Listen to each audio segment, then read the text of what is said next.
सुरुवात होतो. समतेचे विचार रुजवणाऱ्या सर्व महामानवांना त्रिवार अभिवादन करतो.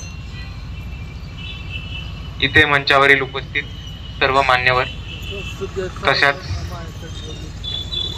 ज्यांनी आपल्या सर्वांसमोर एक खूप हिंमत दाखवून त्यांच्या मनातलं, त्यांच्या हृदयामधलं बोलून दाखवलं, अशा सोमनाथ सूर्यवंशींच्या आई, त्यांचे बंधू आणि मंचावरची सर्व पदाधिकारी, इथे उपस्थित तमाम आंबेडकरवादी चळवळीतले तमाम साथीदार, तुम्हा सर्वांना माझा क्रांतिकारी जय भीम. खरं बोलायचं तर सोमनाथच्या आईनंतर मला खरंच आता बोलावंसं नाही वाटत आहे आणि काही मांडावंसं नाही वाटत आहे. पण जो घटनाक्रम इकडे झाला तो मला मीडिया समोर आणि इकडच्या लोकांना तरी सांगावासा नक्की वाटत. कारण काय घडलं त्याच्यावरनं या सरकारची क्रूरता आणि या पोलिसांची क्रूरता आणि नीचपणा हा सगळ्यांना दिसून आला पाहिजे आणि तो जगासमोर मांडला पाहिजे. आणि जर आम्ही ही क्रूरता जगासमोर मांडण्याला कमी पडलो तर आम्ही बाबासाहेबांचं काम करायला कमी पडतो असं मी मानतो. तर मग आपण समजून घेऊ काय. इकडच्याच शेजारच्या चौकातला बाबासाहेबांचा पुतळा आहे, त्याच्या समोर एक संविधानाची प्रत. एका माणसाने येऊन ती संविधानाची प्रत उचलली आणि भर दुपारी ती संविधानाची प्रत रस्त्यावरती फेकून फोडून टाकली. आता पोलिसांचं अर्ध्या लोकांचं तेव्हा म्हणणं होतं की अर्ध्या लोकांचं म्हणणं होतं तर नशेत आहे. नंतर अटक झाल्यावर पोलिसांचं म्हणणं होतं की तो मनोरुग्ण होता. ह्याच्याबद्दल कोणताही पुरावा अजून पोलिसांनी सादर केला नाही की त्या व्यक्तींनी ज्यांनी संविधानाची प्रत तोडली ते मनोरुग्ण होते असा कोणताही पुरावा आलेला नाही. आलाय का? त्यांना काही होऊ नये म्हणून पोलीस सगळ्यात पहिले प्रोटेक्शन मध्ये त्यांना घेऊन गेले. त्याच्यानंतर जसं काय पोलिसांना माहितीच होतं की याच्यानंतर एक खूप मोठा जमाव आता रस्त्यावरती येणार आहे, पोलिसांची यंत्रणा तयार होती. आपल्या सगळ्यांना माहिती आहे रमाबाई नगर मध्ये काय झालं होतं. बाबासाहेब आंबेडकरांच्या पुतळ्याची विटंबना झाली. जशी वस्तीमध्ये माहिती कळली, रमाबाई नगर वस्तीमध्ये माहिती कळली की पुतळ्याची विटंबना झालीये, लोक आंदोलन करायला रस्त्यावरती येणार आणि तिकडे समोर फायरिंग स्क्वॉड पोलिसांची उभी होती. तीच घटना परभणीमध्ये झाली. जसं काय यांना माहिती होतं लोक येणार आहेत आणि ह्यांचा कोम्बिंग ऑपरेशनचा ट्रॅप तिकडच्या तिकडे उभा होता. 2 तास नाही झालं आंदोलन सुरू होऊन, 2 तास नाही झालं, पोलिसांच्या मोठ्या जीप, पिंजरे, ट्रक, रायट व्हेकल्स, त्याचबरोबर जो दंगल सोडवायची जी पोलिसांची यंत्रणेची टीम असते ती टीम ही मोठ्या प्रमाणावरती परभणीमध्ये उतरली, वस्त्यांमध्ये शिरली आणि लोकांना खूप मोठ्या प्रमाणात मारहाण करायला लागली. आता जर पोलीस किंवा इकडचं सरकार हे म्हणत असेल की कोणालाही मारहाण झाली नसेल तर ते साफ साफ खोटं बोलतायत. कारण त्या मारहाणीचे व्हिडिओ आपण सगळ्यांनी बघितले होते. आणि माझा अजूनही पोलीस आणि इकडच्या प्रशासनाला हा प्रश्न आहे की त्या व्हिडिओ मध्ये आलेली सगळी लोक ही पोलीस होते का? नाही. त्या व्हिडिओ मध्ये आपल्याला दिसतंय की बाहेरची लोक येऊन आपल्या वस्तीमध्ये जे पोलीस नाहीये तिकडच्या मंत्र्यांचे आणि गाव गुंड्यांचे गुंड हे पोलिसांच्या हाताला धरून आपल्या लोकांवरती लाठीचार्ज करतायत, हमला करतायत आणि या सगळ्याचे व्हिडिओज आपण सर्वांनी बघितलेले. त्या व्हिडिओ मध्ये जे मारहाण करतायत, जे काठ्या फिरवतायत, त्यातल्या अर्ध्या लोकांच्या अंगावर पोलिसांच्या वर्द्या पण नव्हत्या. ही वस्तुस्थिती आपण बघितली. दुसऱ्या बाजूला पोलीस आपल्याला सांगतात की परभणीच्या बाहेरनं लोक आलेली आणि त्यांनी दगडफेक केली. परभणीत दगडफेक नेमकी कुठे झाली, त्या दगडफेकीमध्ये काय तुटलं हे अजून कोणाच्याही समोर नाही आलं. नेमकं बाहेर काय आलं की ज्या गाड्यांवरती बाबासाहेबांची सही होती, ज्या गाड्यांवरती अशोक चक्र होतं, ज्या गाड्यांवरती जय भीम लिहिलं होतं, ज्या गाड्यांवरती संविधान लिहिलं होतं, त्या गाड्या पोलिसांनी पकडून फोडल्या. आणि ह्याचे सगळ्यांनी आपण व्हिडिओ बघितले. व्हिडिओ बघितलेत की नाही? मी खोटं बोलतोय का? सगळ्यांनी बघितले. ह्यांचीच गाडी होती. मामा हात वर करा. एक ह्यांची गाडी होती, समता सैनिक दलचं काम करतात, ह्यांची एक गाडी फोडण्यात आली होती. आणि असं प्रत्येक ठिकाणी परभणीमध्ये झालं.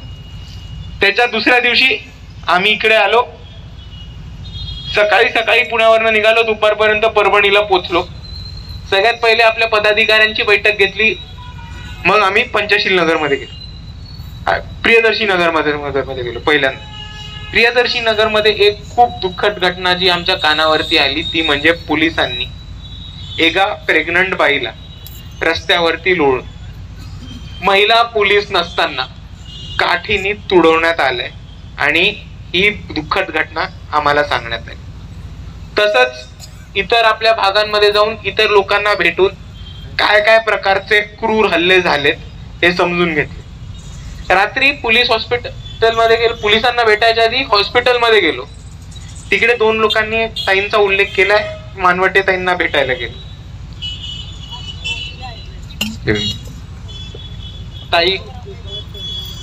ताईंना आम्ही भेटायला गेलो. आपण सर्व ताईंना ओळखता आणि आपल्या सर्वांना माहितीये काय प्रकारचे हल्ले झाले. पोलिसांनी लेडी कॉन्स्टेबल नसता, लेडी पोलीस नसताना ताईंच्या अंगावरती उभं राहून त्यांना मारहाण केली. तिकडचे जे डॉक्टर होते त्या डॉक्टरांनी मला सांगितलं की ब्लंट फोर्स ट्रॉमा हा प्रकार झालाय. ब्लंट फोर्स ट्रॉमा म्हणजे कोणत्याही एका व्यक्तीला जेव्हा तुम्ही एका वस्तूनी मारता आणि इतकं मारता की जेव्हा केव्हा पुढे त्यांना ते आठवण येतं, त्यांना त्याचा ट्रॉमा होतो, याला ब्लंट फोर्स ट्रॉमा इम्पॅक्ट म्हणतात. हा एक आजार ह्या पोलिसांच्या वागणुकीत मधनं झाला हे डॉक्टरांनी सांगितलं.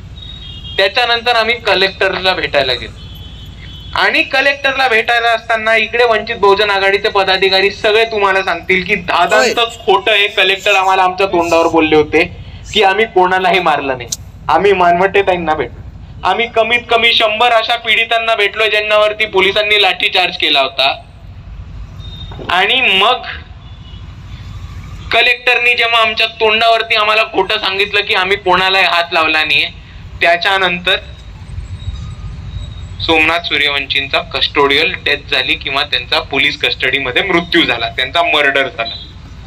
आणि मी काही डॉक्टरांचे नाव नाही घेणार कारण पोलीस प्रशासन त्यांच्यावरती खूप अडचण करेल, पोलीस प्रशासन त्यांच्यावरती खूप दबाव टाकेल.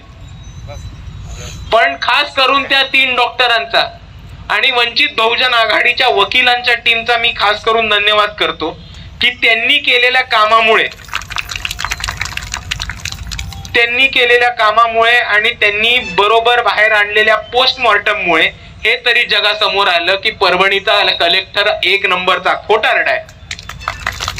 आणि दुसऱ्या बाजूला माननीय मुख्यमंत्र्यांनी सभागृहात केलेलं वक्तव्य पण यांच्या संशोधनामुळे खोटं ठरलं जगासमोर. आणि म्हणून मी या डॉक्टरांचा आणि या वकिलांचा एक धन्यवाद करतो. आणि हेच बोलत असताना आपण सर्व आज इथे उपस्थित राहिलात, सोमनाथ सूर्यवंशींना न्याय मिळवून देण्यासाठी या शांतते मार्च मध्ये आलात म्हणून मी आपल्या सर्वांचा धन्यवाद करतो. पण हाच धन्यवाद करत असताना मी इकडच्या पोलीस प्रशासनाला आणि प्रशासनाला एकच गोष्ट सांगतो की दादा हा आज लॉंग मार्च निघाला, शांततापूर्व मार्च निघाला, पण शांततावाला हा आमचा शेवटचा मार्च असणार.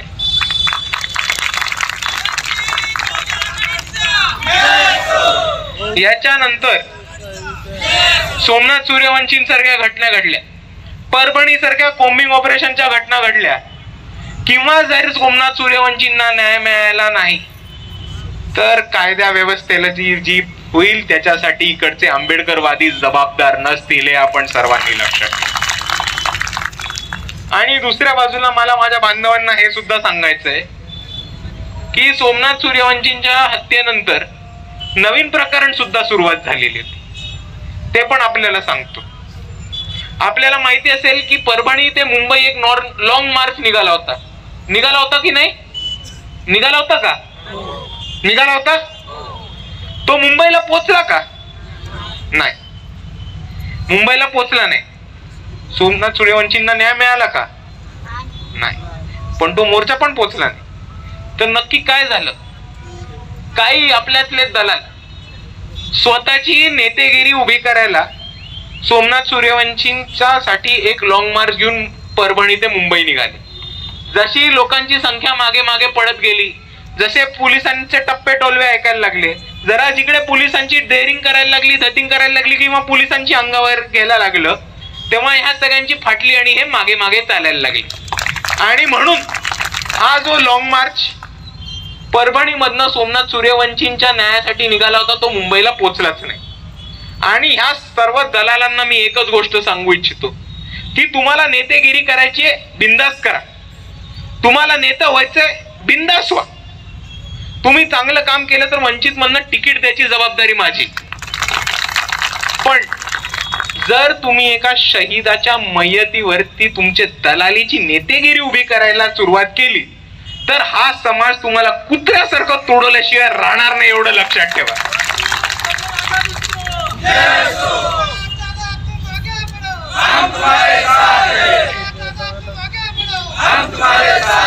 आणि दुसऱ्या बाजूला अजून एक गोष्ट आपण सर्वांनी समजून घेतली पाहिजे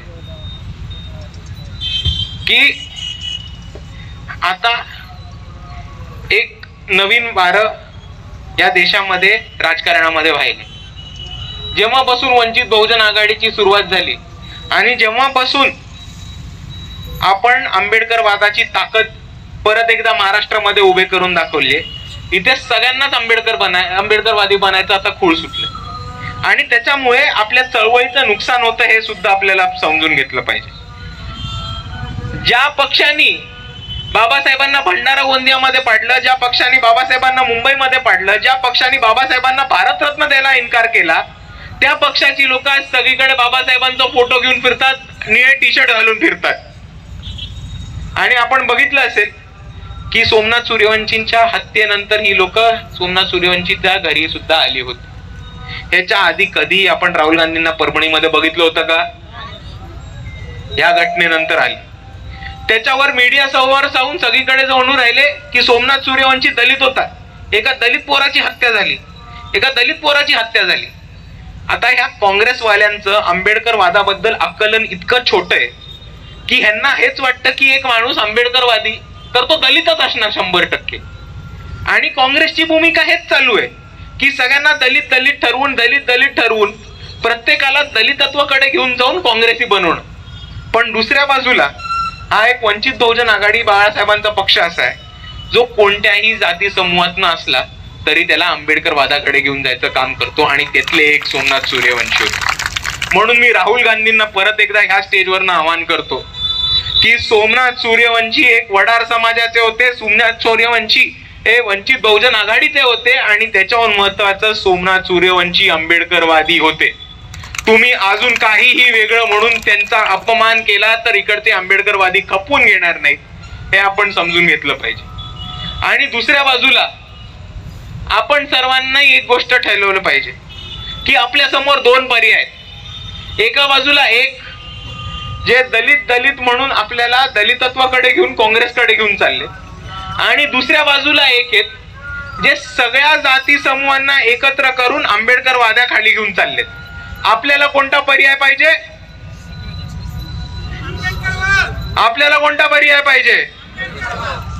आणि म्हणून मी आपल्या सर्वांना एवढीच विनंती करतो की आज हा शांतता मार्च झालाय आणि आपल्या सर्वांना माहिती आहे की लॉंग मार्च पोचो कोणी खोटी सहानुभूती देव.